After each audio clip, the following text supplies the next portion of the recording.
The shooting range. In this episode, Pages of History, the tragic bombing of Copenhagen. Special, the new ground map. And Metal Beasts, the all-seeing Soviet fighter.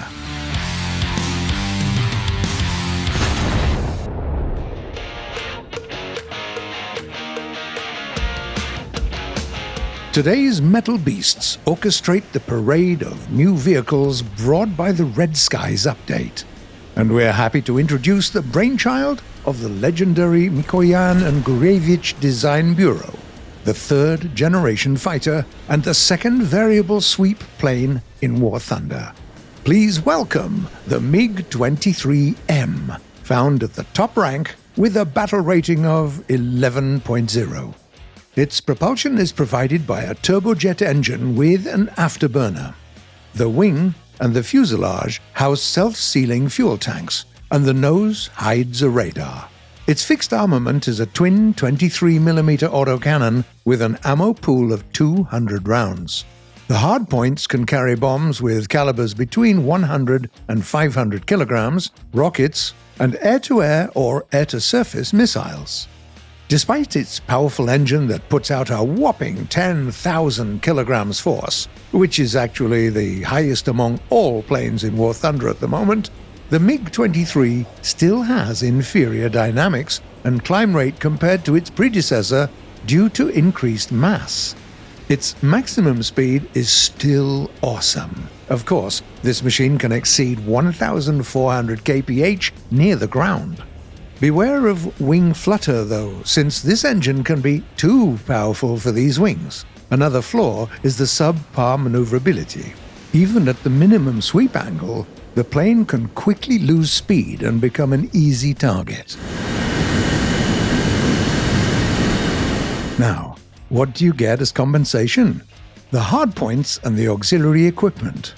This fighter's onboard radar, the Sapphire, can recognize targets even against the ground, which amplifies the battle performance of radar-guided R-23R missiles. They're pretty simple to use, by the way. Lock onto your target with the radar and whoosh, here goes the missile. Just remember that it needs the target to stay highlighted up until the missile hits it. Another good medium-range weapon is the heat-seeking R-23T missile. It can lock onto the target even from the front, although in that case its maximum distance is reduced from 15 to less than 2.5 kilometers. On the plus side, the R-23T doesn't need your radar to guide it, which means it's a shoot-and-forget type of weapon. For close combat, the MiG-23M has 4 R-60 missiles, and the cannons, of course, but only as a last resort. You see, they're way too tricky to use at such speeds, and the ammo is too scarce to allow for multiple attempts.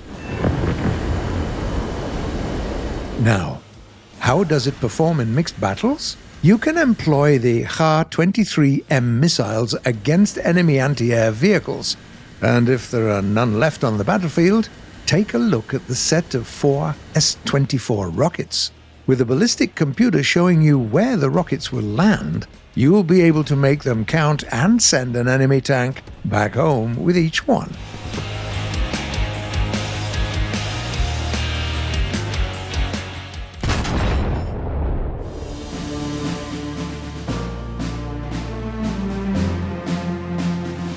Mosquitoes, or Mozzies. These quick bombers frequently made the Reich's air defense and the Luftwaffe crazy. Any attempts they made to intercept them at night showed outrageously bad results. But there was another Nazi organization that the wooden wonders drove mad: the Gestapo. The Mosquito became more than a nightmare for them. It was a daymare. The Mozzies carried out unexpected precision raids with outstanding efficiency. One of the commanders of such operations was Royal Air Force officer Robert Bateson, a genius tactician and strategist. His number 140 wing was a sort of a SWAT bomb team performing crushing precision attacks at low altitudes. It is they who destroyed the barracks and the headquarters of the SS, sniped a Gestapo prison to shreds in Amiens, and reduced both the Haags and the Aarhus HQs to smouldering ruins in broad daylight. Sound impressive? You bet. But that still looks pale compared to what they had to achieve in the middle of occupied Copenhagen. The local Gestapo headquarters was situated in a dense urban area. It was surrounded by apartment blocks, shopping areas, schools, and hospitals. In such a place, any inaccuracy would lead to tremendous losses among civilians. That's why Robert Bateson and his officers did everything they could to achieve a surgical level of precision when they were planning the operation. They had crews practice low-level, high-speed flights till it felt like walking, and timed their bombs to a second. They even built a full-size mock-up neighborhood to make recognizing targets mid-flight easier. Despite all the effort and skill, this mission was stretching the limit. On the 21st of March, 1945, 18 Mosquitoes, escorted by Mustangs, took off to Copenhagen. Few of them harbored any illusion about the outcome of the operation. It was barely possible to fully avoid casualties. What happened next was both a triumph and a catastrophe. The first wave of the Mosquitoes made a perfect target run, but who could have expected one of the bombers to hit a power line? It momentarily lost control and crashed right into a local school, and the bombs it carried exploded, starting a fire. That day, most Mosquitoes dropped their bombs with extreme precision and destroyed the Gestapo's lair in Denmark. But the tragic accident led to almost 100 fatalities among the school's students and 24 among its employees. Nevertheless, the government and the civic organizations of Denmark never blamed Robert Bateson for that, at least officially. And for a good reason. After all, they saved so many people. Thousands of people continued the resistance against the Nazis. Thousands of concentration camp prisoners were saved. As for Robert Bateson, from that day on, he avoided donning his awards and never showed any desire to climb the career ladder. Fate had its own ironic plans for him, however, pushing him up until he became an Air Vice Marshal. The devastating feeling that he couldn't have done it better, and a sense of guilt he would never be able to redeem. That's the price he had to pay for the victory.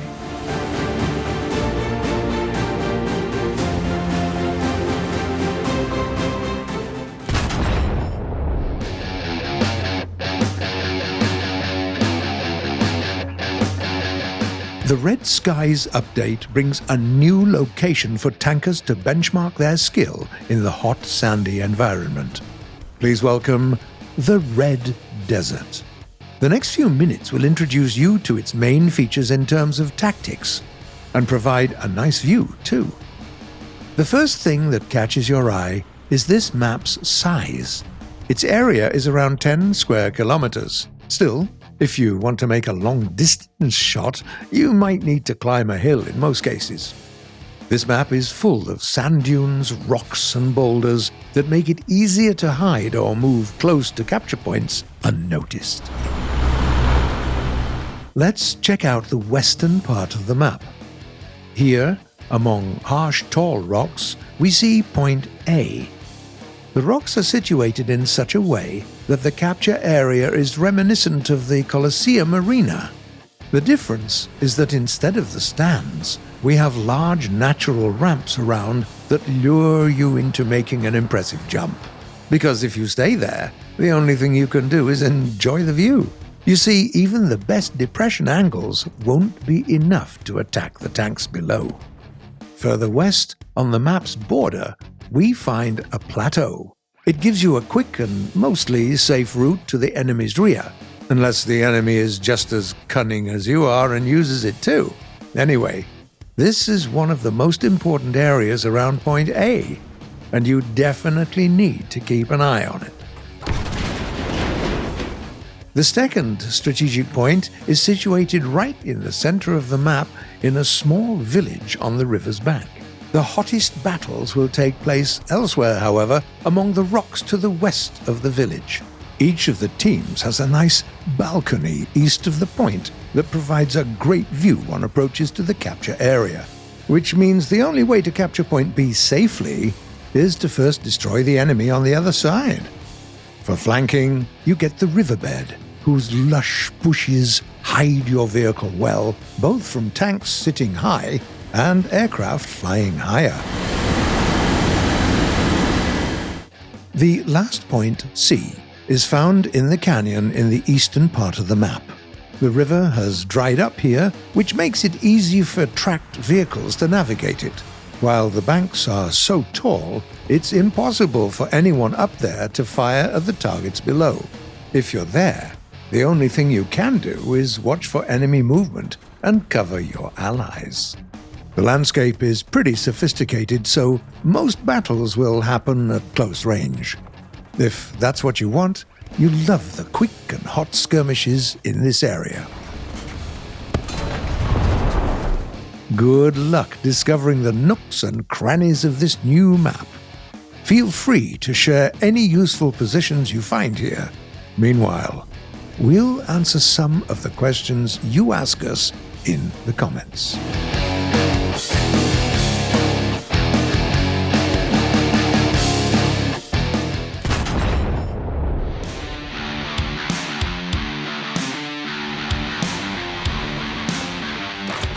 The first question was sent by a player called DC Games 22. When will more modern aircraft be added? Hi there. We're always working on new vehicles, but each one takes time because we don't want to break the balance in top-tier battles. The Red Skies update, for instance, has just added the MiG-23M, and China received one of the latest modifications of the J-7, the E-1, created as recently as in 1990. Travis Yassi asks, the couple of types of torpedoes there are, what are the differences? Hi Travis, you probably mean the depth for torpedoes, which you can choose between 1 or 4 meters. It's all about the targets you're sending them at. If you're sending them at boats, 1 meter is perfect, since any torpedo going any deeper might simply miss. The 4-meter depth is better against larger ships, because that way they can hit the most vulnerable part, below the waterline. Another question comes from Nathan Smith. Anyone else having bombs stick to their tanks? Like, I drove over a bomb and it was sucked into my tank and I carried it with me until it exploded. It's pretty annoying. Hello, Nathan. It's a known issue that we've already fixed. Thank you for alerting us to it so quickly. By the way, there's a weekly section on our website dedicated to such updates called It's Fixed. Check it out. Leopard 2A7 writes, why do the Su-17s have those special wings? Hi there, Leopard. Well, as aircraft improved, they became heavier and started to require increased wing sweep for better speeds, which meant worse takeoff and landing performance, which in turn meant longer airfields. To break the vicious circle, the engineers came up with this solution for the Su-17 and some other aircraft. And the last comment for today was written by Morpheus376. At what point do guns become cannons or machine guns? I mean in terms of fire rate and caliber. Hello, Morpheus. Thank you for the question. It varies from nation to nation, but the rule of thumb is that machine guns are weapons with a caliber below 20 millimeters, while cannons have calibers starting at 20 millimeters. Still, even War Thunder has some exceptions. The German MG-151 is considered a cannon, despite having a caliber of only 15 millimeters. You've got it again. That's it for today, folks. You've been watching The Shooting Range by Gaijin Entertainment, and the next episode will premiere the following Sunday at 4 p.m. GMT or noon Eastern Time. Come on, as usual, subscribe and click the bell and kick your friends to do it too. if you don't want to miss our next videos. And of course, you really don't want to miss our next videos, do you? But good. Don't forget to leave a like. Enjoy the update. Remember to hydrate, not alcohol. Share your thoughts and comments, and see you next week.